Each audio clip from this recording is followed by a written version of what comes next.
Okay, chili biltong flavored maize snack. Chili biltong. You see that biltong? What's the name? So now it's called cheese curls. Cheese curls, chili biltong flavored maize snack. It's baked, it's not fried, and tartrazine free. Does anybody know what that means? Anyway, we're doing cheese curls. Willard's cheese curls. Willard's cheese curls! Willard's cheese curls! Now we're coming out with biltong flavor.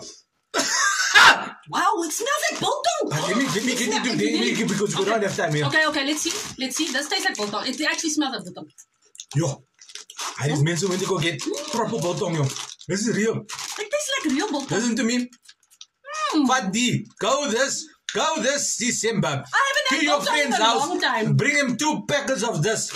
Mensen gaan denken, I gaan no braai. Wow, this is quite interesting. It tastes just like biltong. No. Lekker. Respect. 9 out of 10. Well done, Willard. Respect.